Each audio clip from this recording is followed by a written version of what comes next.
Hello guys, IFL institute के YouTube channel में आपका स्वागत है। तो आज हम बात करेंगे HTML की, जिसमें हम फॉर्म क्रिएट करना सीखेंगे कि एक फॉर्म को कैसे क्रिएट किया जाता है, उसके अंदर कौन कौन सी चीज़ें होती हैं। तो बात करेंगे HTML के बारे में। HTML is a hypertext markup language जो कि यूजर से इनपुट कलेक्ट करने के काम आता है। इसके थ्रू हम क्या कर सकते हैं, यूजर से कोई भी डेटा इनपुट करा सकते हैं। इसमें बहुत सारी चीज़ें होती हैं। फॉर्म को क्रिएट करने के लिए हम कुछ बेसिक टैग का यूज करते हैं और कुछ अलग टैग्स का भी यूज कर सकते हैं। और ये देखते हैं इसमें कौन कौन सी चीजें हैं। तो बात करते हैं इस फॉर्म के की एलिमेंट्स के बारे में। इसके की एलिमेंट कौन कौन से होते हैं, या फिर एक फॉर्म को क्रिएट करने के लिए हम किस तरह के बेसिक टैग्स का यूज कर सकते हैं। तो फॉर्म बात करें फॉर्म टैग की, तो ये क्या है, कंटेनर टैग है। कंटेनर टैग बेसिकली वो टैग होते हैं जिनको हम ओपन करके क्लोज कर सकते हैं। कुछ टैग इसमें दूसरे टाइप के भी होते हैं जो केवल एम्प्टी टैग होते हैं, यानी कि जिनको केवल ओपन किया जाता है, क्लोज नहीं किया जाता। तो form tag, the HTML form element is used to create an HTML form. The user input. तो फॉर्म का काम क्या होता है, या फिर इसमें इनपुट का काम क्या होता है। तो यूजर से इनपुट लेने के लिए हम फॉर्म टैग का यूज करते हैं और इनपुट टैग का यूज करते हैं। Form element is a container for different type of input elements such as text, field, checkbox, radio button, submit button, etc. तो एक फॉर्म के अंदर हम यूजर से इनपुट लेने के लिए उसमें टेक्स्ट को भी इंसर्ट कर सकते हैं, टेक्स्ट फील्ड क्रिएट कर सकते हैं, चेकबॉक्स क्रिएट कर सकते हैं, रेडियो बटन क्रिएट कर सकते हैं और सबमिट बटन। इस तरह की बहुत सारी चीजें हम इसके अंदर क्रिएट कर सकते हैं। उसके बाद बात करेंगे हम HTML इनपुट टैग के बारे में कि इनपुट टैग का काम क्या होता है। Input element is the most used form element. तो सबसे ज्यादा यूज होने वाला फॉर्म एलिमेंट है हमारा इनपुट टैग, जो कि कंटेनर टैग नहीं होता, इसको क्लोज करने के लिए नहीं होती। And input element can be displayed in many ways depending on the type element. अब एक इनपुट टैग का यूज हम बहुत अलग-अलग तरह से कर सकते हैं, जिसमें हम टाइप एट्रीब्यूट का यूज करेंगे अलग अलग चीजों को दिखाने के लिए, शो कराने के लिए किसी भी फॉर्म के अंदर। उसके बाद हम आ जाएंगे इसके बेसिक स्ट्रक्चर के बारे में, यानी कि अगर हम इनपुट टैग का यूज करते हैं उसके अंदर टाइप को कैसे लिखा जाता है। तो जब हम इनपुट टैग देते हैं तो उसके अंदर एट्रीब्यूट लिखा जाता है टाइप, इक्वल करके डबल कोट्स में हम लिखेंगे टेक्स्ट। तो text defines a single line input field और टेक्स्ट इनपुट। तो टेक्स्ट इनपुट करने के लिए हम इसका यूज करते हैं। उसके बाद हम सामने देखेंगे ये हमारा HTML का एक बेसिक स्ट्रक्चर है, जिसके थ्रू हम एक वेब पेज क्रिएट कर सकते हैं। कोई भी चीज, जैसे कि हम टेबल बनाना चाहें टेबल क्रिएट कर सकते हैं, एक फॉर्म क्रिएट करना चाहें फॉर्म को भी क्रिएट कर सकते हैं। तो ये इसका एक बेसिक स्ट्रक्चर है जो कि स्टार्ट हुआ है डॉक्यूमेंट टाइप से, यानी कि डॉक टाइप HTML सबसे पहले हमने लिखा। उसके बाद हमने क्या किया, HTML डॉक टैग को ओपन किया एंड लास्ट में क्लोज कर दिया स्लैश के साथ। उसके बाद हमने हेड टैग ओपन किया एंड क्लोज, और उसके अंदर हमने टाइटल टैग को इनपुट करा दिया। उसके बाद हमने हेड क्लोज करने के बाद बॉडी टैग ओपन किया एंड क्लोज किया HTML के ठीक पहले। उसके बाद हमारे जो बेसिक टैग होते हैं किसी फॉर्म को क्रिएट करने के लिए, वो हम यहाँ पे लिख देंगे, जिसमें सबसे पहला होता है हमारा फॉर्म टैग, जो कि एक कंटेनर टैग है। जैसे मैंने बताया तो कंटेनर टैग कौन से होते हैं, जो ओपन होके क्लोज हो जाते हैं, वो कंटेनर टैग होते हैं। इसमें हमने लिखा इनपुट टाइप टेक्स्ट और साथ में लिखा नेम, कि हम यूजर के नेम को इनपुट कराने के लिए हम इनपुट टाइप यानी कि इनपुट टैग का यूज कर रहे हैं। इसके साथ ही हमने बटन टैग का भी यूज किया है। तो ये कंटेनर टैग किसी बटन को क्रिएट करने के लिए हम इसका यूज करते हैं। उसके बाद इनपुट में टाइप को चेंज करके हम अलग अलग चीजों को क्रिएट कर सकते हैं। तो देखेंगे आगे कौन कौन सी चीजें इसमें। तो ये कुछ हमारे इनपुट टाइप इसके अंदर दिए गए हैं, जिसमें कि सबसे पहला इनपुट टाइप अगर हम उसके अंदर लिखते हैं टेक्स्ट, तो टेक्स्ट किसका आता है। तो डिस्क्रिप्शन में हम देखेंगे text display a single line text input field. तो इनपुट फील्ड में सिंगल लाइन टेक्स्ट को दिखाने के लिए, अगर लिखने के लिए इसका यूज किया। आगे देखेंगे इनपुट टाइप रेडियो।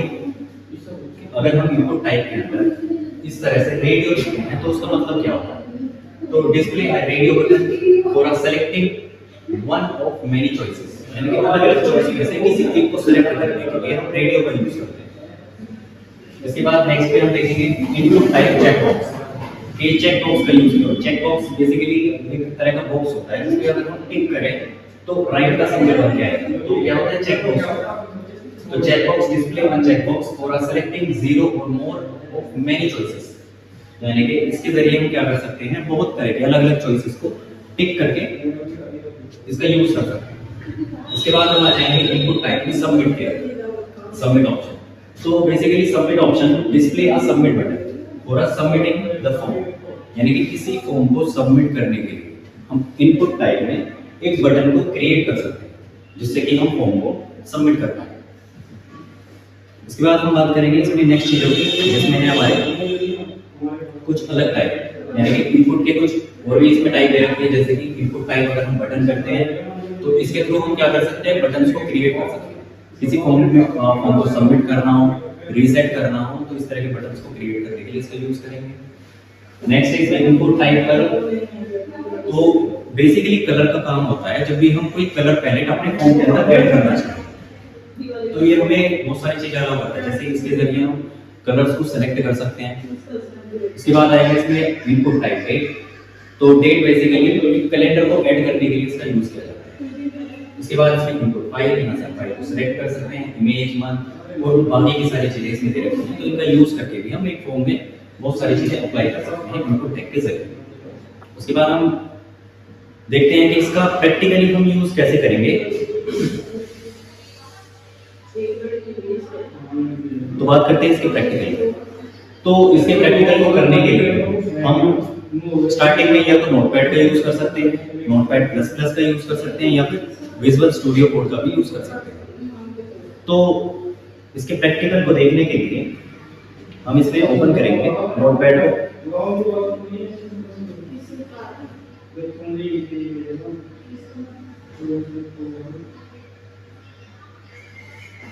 तो हमने यहाँ पे नोटपैड को ओपन किया।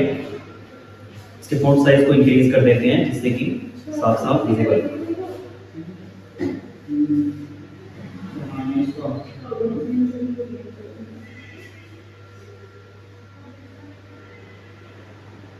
हेलो मनी सर, कॉल आ रही है।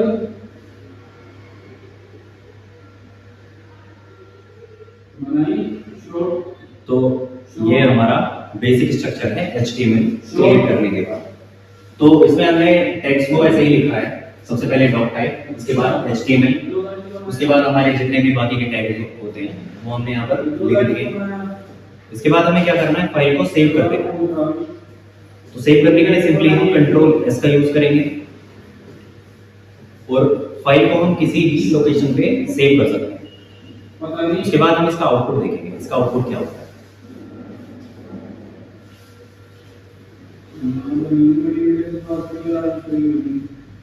तो ये इसका आउटपुट है।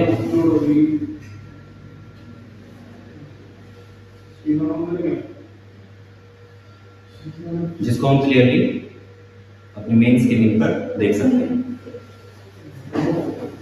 तो बात करते हैं कि एक फॉर्म को क्रिएट कैसे किया जाए, यानी कि उसको क्रिएट करने के लिए हम किस किस तरह के टैग्स का यूज करेंगे। तो सबसे पहले इसमें आ जाएगा हमारा सबसे पहला बेसिक टैग एक फॉर्म को क्रिएट करने के लिए, जो कि फॉर्म नाम से। उसके बाद जैसे कि ये कंटेनर टैग है तो हम इसको ओपन करके क्लोज करेंगे। इसके बीच में थोड़ा हमें स्पेस रखना है, गैप रखना है, ताकि सारा कंटेंट इसके अंदर आ सके। अब हम क्या करेंगे, इसको सेव करके पहले इसका आउटपुट चेक कर लेते हैं। तो सेव करेंगे, इसका आउटपुट देखेंगे एंड देन अपने वेब पेज को रिफ्रेश या फिर रीलोड करेंगे। तो इसका आउटपुट हमें कुछ भी देखने को नहीं मिलेगा। इसके बाद जब हम फॉर्म टैग के बाद कोई दूसरे टैग को लिखते हैं जो कि इसमें काम आने वाले कुछ टैग हैं, जैसे कि नेक्स्ट टैग की बात करेंगे इसमें, जो कि फील्ड सेट नाम से। इसको क्लोज करेंगे। अब हमें फिर से क्या करना है, सेव करना है। अपने वेब पेज पे जाएंगे और इसको रिलोड या फिर रिफ्रेश करेंगे। तो जैसे हमने फील्ड सेट लिखा तो हमारी ब्राउजर पर यानी कि वेब पेज पर एक फील्ड सेट आ गया, यानी कि एक बॉक्स टाइप का आ गया। अब हमें क्या करना है, इसी के अंदर पूरा कंटेंट लिखना है। उसके बाद हम क्या करेंगे, इसके बीच में थोड़ा गैप रख के हम यहाँ पर अपने फॉर्म को एक टाइटल देंगे, जिसको लिखने के लिए हम लेजेंड टैग का यूज करेंगे। इसको क्लोज करेंगे क्योंकि ये कंटेनर टाइप है। जैसे कि हम एक फॉर्म क्रिएट कर रहे हैं, तो उसको टाइटल हमें यहाँ लिख देना। जैसे कि हमने यहाँ पे लिखा लॉगिन फॉर्म। अब क्या करेंगे, सेव करना है अगेन, अपने आउटपुट पे जाएंगे और इसको रिफ्रेश करेंगे तो उसका आउटपुट कुछ इस तरह से शो होगा। उसके बाद जितने भी हमारे बेसिक टैग होंगे वो सभी इसके अंदर लिखे जाएंगे। तो उसके लिए थोड़ा स्पेस कर लेते हैं।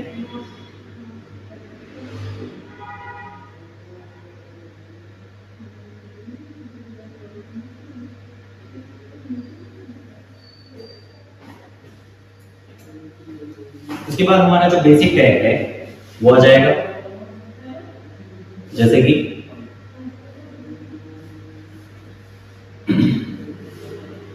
जैसे कि सबसे पहले इसमें हम इनपुट टैग के बारे में लिखेंगे। तो इनपुट टैग क्या है, एक एम्प्टी टैग है, इसको ओपन करके क्लोज नहीं किया जाता। अब अगर हम इसको सेव करके इसका आउटपुट यहीं पे देखें तो इसको सेव करेंगे सबसे पहले, तो इसका आउटपुट चेक कर लेते हैं। तो वो कुछ इस तरह से दिखाई देगा, यानी कि एक हमारा टेक्स्ट फील्ड है जिसके अंदर यूजर कोई भी इनपुट दे सकता है। तो ये हमारा क्या आ गया, आउटपुट आ गया, जिसमें कि हम देख पा रहे हैं कि हमारा टेक्स्ट फील्ड आ गया। तो ये टेक्स्ट फील्ड हमने किस लिए बनाया है, ये अभी तक हमने कुछ भी इसमें मेंशन नहीं किया। अब वैसे अगर हम इसका यूज करके देखना चाहें तो हम इसमें एक बार क्लिक करके इसमें कुछ भी लिख के देख सकते हैं, लेकिन फिलहाल हमें ऐसा नहीं करना है। तो पहले हम इस बॉक्स को एक टाइटल दे देंगे, जिसके लिए हमें क्या करना है, अपने कोड पे जाना है दोबारा से, जहां हमने इनपुट टैग लिखा है उससे पहले लिख सकते हैं, जिसके लिए भी हमने ये बॉक्स क्रिएट किया है, ये टेक्स्ट फील्ड क्रिएट किया है। तो हमें क्या करना है, सेव करना है और उसका आउटपुट देखेंगे दोबारा से, तो वो कुछ ऐसे शो होगा। अब कोई भी यूजर क्लियरली देख के बता सकता है कि नेम लिखने के लिए टेक्स्ट फील्ड क्रिएट किया है। अब यूजर इसमें क्या कर सकता है, आसानी से अपना नाम लिख सकता है। जैसे कि मैं यहाँ पे लिख दूं राम, ठीक है, तो ये केवल इसी काम आएगा। अब नेक्स्ट चीज इसमें कौन सी आती है, या फिर इसमें हम कितने टाइप के टेक्स्ट फील्ड या फिर कितने टाइप के इनपुट को हम यूज कर सकते हैं, तो देखेंगे। अब इसमें टाइप का भी अलग अलग काम होगा। जैसे कि अगर मैं यहाँ पे इनपुट के बाद स्पेस देकर एट्रीब्यूट लिखूं टाइप, उसके बाद इक्वल और डबल कोट्स में टेक्स्ट लिखूं, तो सेव करके अगर हम इसका आउटपुट देखेंगे तो उसका आउटपुट कुछ भी शो नहीं होने वाला, क्योंकि हम टेक्स्ट लिखने के लिए इसका यूज कर रहे हैं। अगर हम कोई चेंजेस इसके अंदर करना चाहें तो इसमें हम चेक बॉक्स, बटन और फाइल्स या फिर डेट ऑप्शन का भी यूज कर सकते हैं। इसके बाद हम नेक्स्ट पे आ जाते हैं। अगर हम अपने टेक्स्ट फील्ड में या फिर इनपुट बॉक्स में कुछ भी लिखा हुआ दिखाना चाहते हैं, जैसे कि आपने देखा होगा कुछ फॉर्म के अंदर जो हमारा टेक्स्ट फील्ड होता है उसके अंदर कुछ लिखा हुआ होता है। जैसे कि ये हमारा नेम के लिए बॉक्स क्रिएट किया हमने, इसमें हम दिखाना चाहें कुछ भी लिखा हुआ यूजर के लिए, जैसे कि टाइप योर नेम, जिससे कि इसको देखकर वो अपना नाम इसके अंदर लिख पाए। तो उसके लिए हम यूज करेंगे प्लेस होल्डर का। तो हमें क्या करना है, अपना नेक्स्ट एट्रीब्यूट इसके अंदर देना है, स्पेस देंगे और लिखेंगे प्लेस होल्डर, इक्वल करेंगे और डबल कोट्स में। अब प्लेस होल्डर में हम वो चीज लिख सकते हैं जो कि हम अपने टेक्स्ट फील्ड में दिखा सकते हैं। तो उसको शो करने के लिए हम क्या करेंगे, प्लेस होल्डर के अंदर लिखेंगे टाइप योर नेम,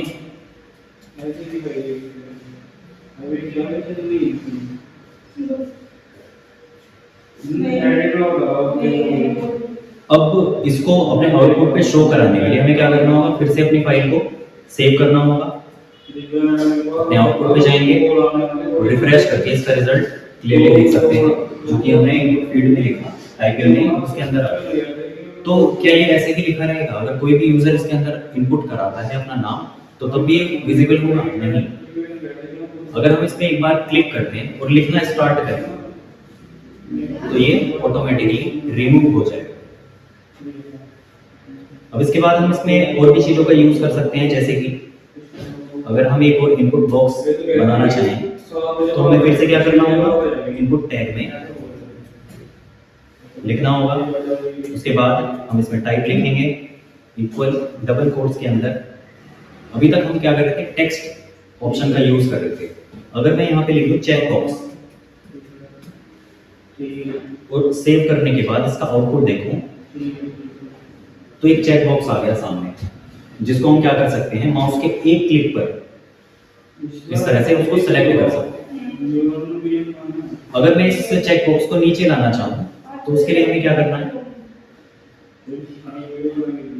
अपने पहले इनपुट टैग के बाद हम BR टैग का यूज करेंगे लाइन को ब्रेक करने के लिए। तो BR टैग क्या होता है, ये हमारा एक एम्प्टी टैग है,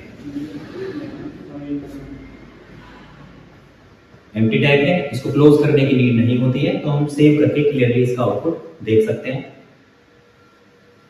तो जो चेक बॉक्स हमने क्रिएट किया था वो लाइन के नीचे आ गया, यानी कि नेक्स्ट लाइन पे आ गया। अब ये चेक बॉक्स हमने किस लिए क्रिएट किया है उसके बारे में यहाँ पे लिख देंगे, जैसे कि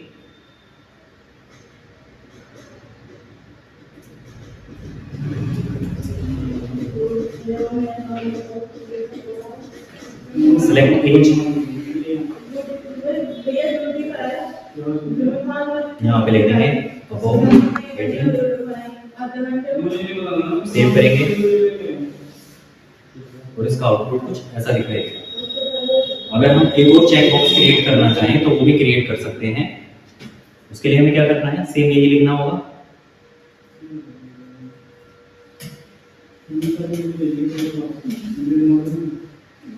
तो यहाँ पे भी हम क्या करेंगे, इनपुट टैग का यूज करेंगे, उसमें टाइप देंगे और इक्वल डबल कोट्स के अंदर लिखेंगे चेक बॉक्स, और यहाँ पे हम लिख सकते हैं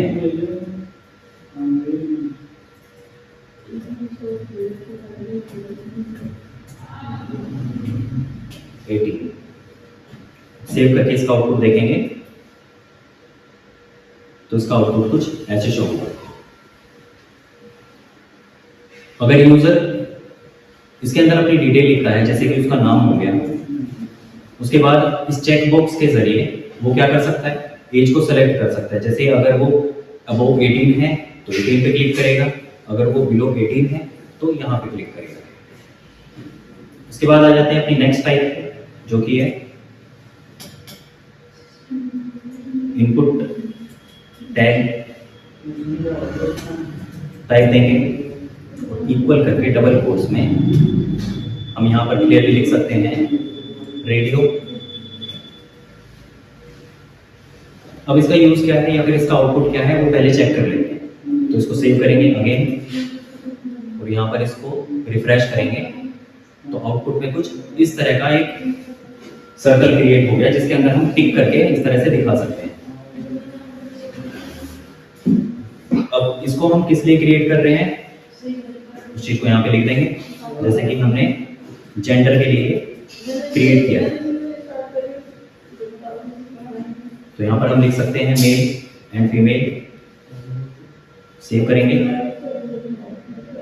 ये रहा इसका आउटपुट। तो पहले हम क्या कर लेते हैं, इसको ब्रेक कर लेते हैं, यानी कि नीचे वाले पोर्शन में इसको एडजस्ट कर देते हैं। तो हमें क्या करना है, जो कि हमारा लास्ट टैग था वहां पर हम क्या करेंगे, BR टैग दे देंगे। सेव करके इसका आउटपुट देखेंगे तो ये नीचे आ गया। अब जैसे जेंडर में हमने ये मेल के लिए क्रिएट किया है एक रेडियो बटन, उसी तरह से हम एक फीमेल के लिए भी क्रिएट कर सकते हैं। हमें यहाँ पे लिखना होगा फिर से इनपुट टाइप लिखेंगे तो फिर से यहाँ पे रेडियो एंड फीमेल।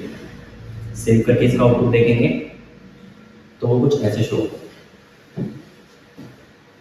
तो धीरे धीरे हम क्या कर रहे हैं, फॉर्म को क्रिएट कर रहे हैं, जिसमें हमने सबसे पहले क्या किया, नेम के लिए बॉक्स क्रिएट किया। उसके अंदर हमने फील्ड सेट की हेल्प से एक पूरा बॉक्स बना दिया एक फॉर्म को क्रिएट करने के लिए। इनपुट की हेल्प से हमने एक टेक्स्ट एरिया या फिर टेक्स्ट बॉक्स क्रिएट कर लिया, जिसमें कि यूजर अपना नाम लिख सके। उसके बाद नेक्स्ट पे आ जाते हैं हम सेलेक्ट एज। तो इसको बनाने के लिए हमने चेक बॉक्स की हेल्प ली, जिससे कि यूजर किसी भी ऑप्शन पे टिक कर पाए आसानी से। उसके बाद हम आए जेंडर पे, जिसमें कि यूजर अपना जेंडर सेलेक्ट कर सकता है, अगर वो मेल है तो मेल पे टिक करेगा, फीमेल है फीमेल पे टिक करेगा। उसके बाद आ जाते हैं अपने नेक्स्ट ऑप्शन पे, इसमें कौन कौन सी चीजें आएंगी। तो फिर से हमें क्या करना है, इनपुट का ही यूज करना है। उसके बाद टाइप में लिखेंगे इक्वल करके, अगर मैं यहाँ पे लिख देता हूँ कलर, तो पहले इसका आउटपुट चेक कर लेते हैं। तो सेव करने के बाद इसका आउटपुट कुछ ऐसा दिखाई देगा। तो जैसे कि आपने इनपुट टाइप करके उसमें कलर लिखा, तो यहाँ पर एक कलर पैलेट शो हो गया, जिसका यूज करके हम कोई भी कलर सेलेक्ट करके उसको यहाँ पे डिस्प्ले करा सकते हैं। अब इसका यूज हम कर सकते हैं कलर को सेलेक्ट करने के लिए।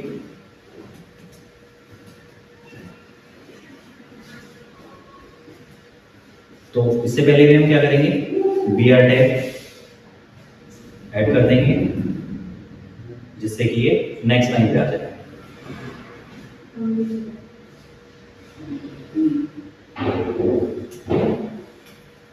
इसके बाद इसमें हमारे कुछ और इनपुट टैग आ जाएंगे, जो कि अलग अलग चीज़ों को क्रिएट करने के काम आएंगे।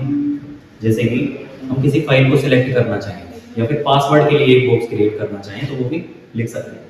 तो हमें यहाँ क्लियरली लिख देना है टाइप इक्वल डबल कोट्स में। तो हमने यहाँ पे लिखा फाइल, जिससे कि यूजर किसी भी फाइल को सिलेक्ट कर पाए।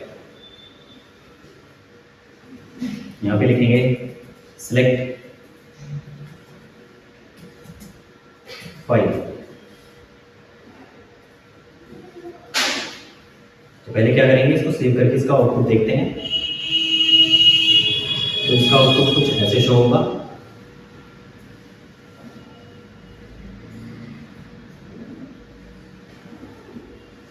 इसको करेंगे लाइन ब्रेक, जिससे कि नेक्स्ट लाइन पे पहुंच जाए।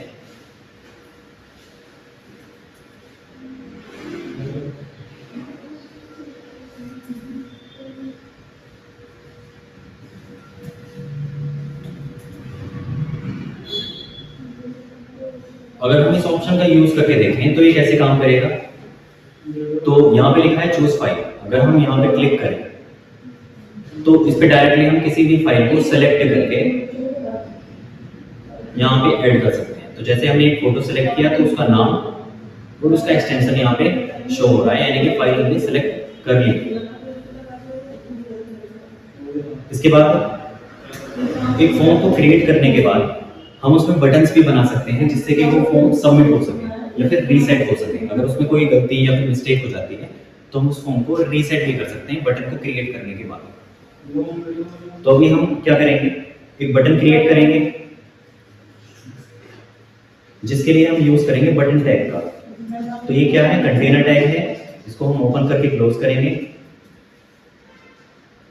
और ये बटन हम किस लिए क्रिएट कर रहे हैं, उसका नाम यहाँ पे मेंशन कर देंगे। जैसे कि हमने ये बटन क्रिएट किया है सबमिट फॉर्म करने के लिए, या किसी फॉर्म को सबमिट करने के लिए। तो सेव करके पहले इसका आउटपुट देख लेते हैं। तो इसका आउटपुट कुछ ऐसे शो हो गया, जो हमारा बटन था वो यहाँ पर ऐड हो चुका है। इसके बाद हम एक और बटन क्रिएट करेंगे, जो कि होगा फॉर्म को रीसेट करने के लिए।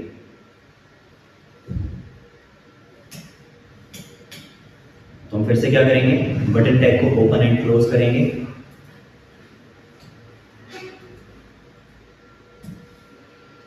और यहां पर हम बीच में लिख सकते हैं रीसेट। तो सेव करके जैसे इसका आउटपुट देखेंगे तो दोनों बटन्स जो हैं हमें सामने दिखाई देंगे। अब इनको क्या करना है, नीचे लाना है। तो क्या करेंगे, इनसे पहले हम BR टैग का यूज करेंगे इनको ब्रेक करने के लिए।